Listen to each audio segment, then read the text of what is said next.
여러분 안녕하세요. 시카고 예수사랑교회 황선웅 목사입니다. 오늘도 기도가 열리고 하나님과 함께 숨쉬는 하루 되시기를 소망합니다. 3월 19일 수요일 말씀으로 여는 아침입니다. 오늘 우리에게 주시는 하나님의 말씀은 민수기 2장 1절에서 2절의 말씀입니다. 주님께서 모세와 아론에게 말씀하셨다. 이스라엘 자손이 진을 칠 때에는 회막을 중심으로 하여 그 둘레에 진을 치되 각기 자기가 속한 부대 기가 있는 곳에다가 자기 가문의 깃발을 함께 세우고 진을 쳐야 한다. 주님의 백성에게 주시는 주님의 말씀입니다. 하나님께 감사드립니다. 길었던 요한복음 여정이 끝이 났고요. 지난 주일부터 민수기 함께 묵상하고 있습니다. 저도 오늘 본문이 2장 전체인데 이 2장을 보면서 주여 라는 말이 절로 나왔습니다. 어떤 메시지를 드려야 할까 고민을 많이 했는데요. 일단 민수기라는 책에 대한 오해를 풀고 갔으면 좋겠어요. 한국어로는 민수기, 백성을 세었다라는 거죠. 그리고 영어로도 Numbers라는 책입니다. 구약 성경이 맨 처음에 그리스어로 번역이 되었습니다.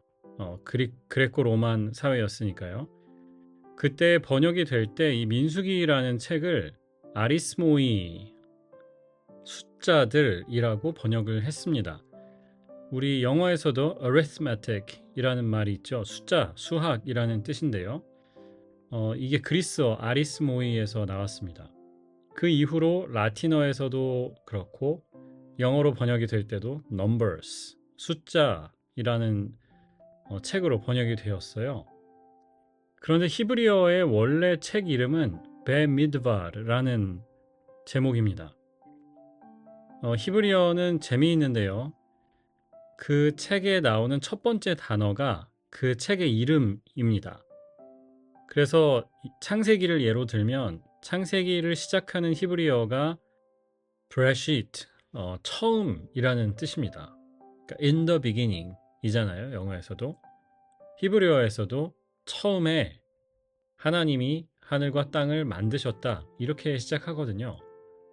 그래서 이 책의 이름이 브레시트, 처음이라는 책입니다.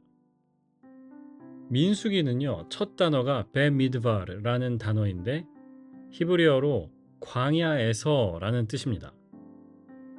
그러니까 이 책 첫 부분에 나오는 백성을 계수하는 장면 길게 나오긴 하지요. 그런데 백성을 계수하는 것이 핵심이 아니고요. 광야에서 이스라엘이 어떻게 살았는지를 보여주는 것이 핵심입니다.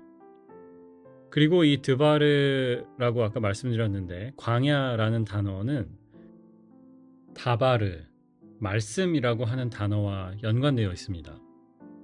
그래서 민수기의 핵심은 광야 여정이고요. 그리고 그 광야 여정의 핵심은 하나님의 말씀을 우리의 삶 속에 실천하는 것입니다. 물론 슬픈 것은 민수기의 내용은요. 이스라엘 백성이 광야를 지나면서 미드바르를 지나면서 다바르, 하나님의 말씀을 잘 지켰다. 이게 아니고요. 거꾸로지요.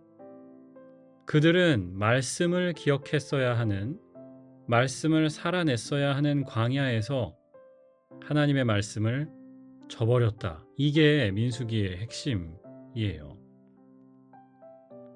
오늘 2장 1절은 어떻게 이스라엘이 행진을 해야 하고 또 진을 쳐야 하는지에 대해서 길게 말씀하는데요.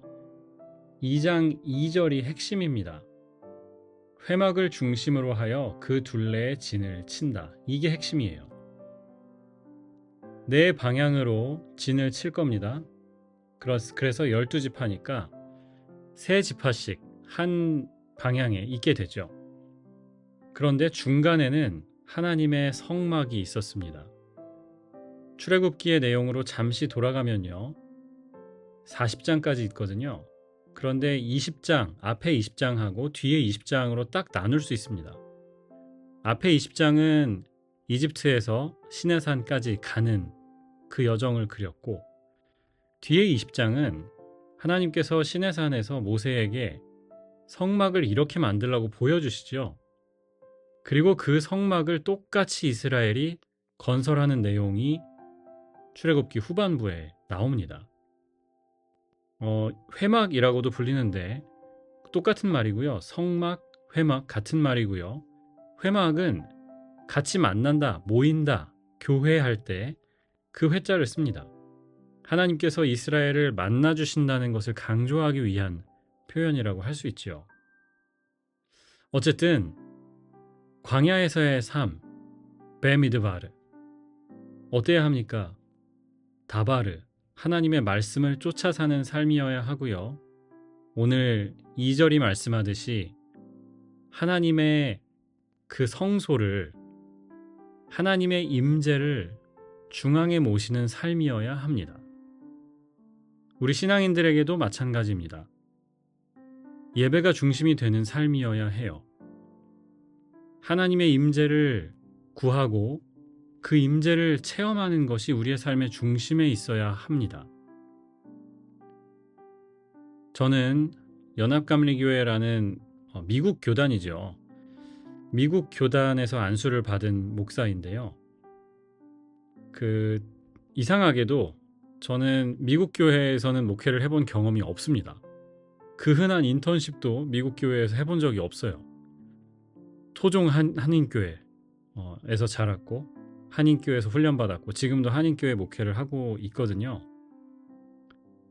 목사 안수 과정을 지나면서 미국 목사님들 또 미국 평신도 분들, 리더들을 만날 기회가 많았어요. 그분들이 제게 많이 하셨던 질문 중에 하나가 한인교회의 특징이 뭐냐 하는 거였습니다. 한국인들의 어떤 영성에 특별한 점이 있느냐라는 질문이었어요. 그러니까 What makes Korean Church? Korean Church. 그때 제가 답했던 것이 두 가지가 있는데 첫 번째가 성전 중심의 생활이었습니다. 한인교회는 모이는 거 정말 좋아하죠. 예배하는 거, 같이 모여서 밥 먹는 거. 이게 부작용도 있습니다. 사회생활에 지장을 줄 때도 있고요. 모임을 힘들어하는 분들도 계시거든요. 그분들에게는 또 안 좋은 영향을 미치기도 하지만 저는 한국인으로서 특히 한인교회를 섬기는 목사로서 성전 중심의 이 신앙생활이 너무 자랑스럽습니다. 왜냐? 하나님을 우리가 중심에 모시는 이것을 표현하는 거거든요. 왜 그렇게 예배가 많으냐? 매일 아침에도 예배가 있고 수요일에도 있는 교회 있잖아요. 금요일 날도 모이고 주일 날도 모이고 모이면 예배 끝나고 집에 가질 않죠. 밥 먹고 앉아서 얘기하고 놀고. 그런데 그게 우리 한국 사람들에게 주신 하나님의 특별한 은사라는 생각이 들어요. 성전 중심의 생활. 우리 젊은 청년들 그리고 우리 자녀들 이 다음 세대가 만들어갈 한인 교회가 혹은 글쎄요 Pan Asian Church라고 해야 할까요? Multi Ethnic Church 이런 것들이 어떤 형태일지 잘 모르겠습니다. 사회도 바뀔 것이고요. 새로운 세대에게 맞는 어떤 새로운 프랙티스가 있겠죠. 그런데 저는 이 한 가지를 반드시 물려주고 싶습니다. 성전 중심의 생활. 교회에서 시간을 많이 보내고 모이기를 즐겨하고 성도들과의 교제 또 성전에 가서 기도하는 이런 것들을 우리 다음 세대들이 꼭 기억했으면 좋겠고 계승했으면 좋겠어요. 사랑하는 여러분, 하나님의 말씀이 또 예배가 교회가 여러분의 삶의 중심에 있습니까? 우리가 민수기 긴 여정을 함께 할 텐데요. 계속 이 점을 생각하고 성경을 읽고 묵상했으면 좋겠습니다. 하나님이 원하시는 회막을 우리 삶 가운데에 모시는 삶이에요. 이스라엘이 그것을 어떻게 실패했는지, 또 우리에게 어떤 교훈을 줄 수 있는지 집중해 보았으면 좋겠습니다. 기도하겠습니다. 사랑의 주님, 감사합니다. 오늘도 하나님을 우리 삶의 중심에 모시고 살기 원합니다.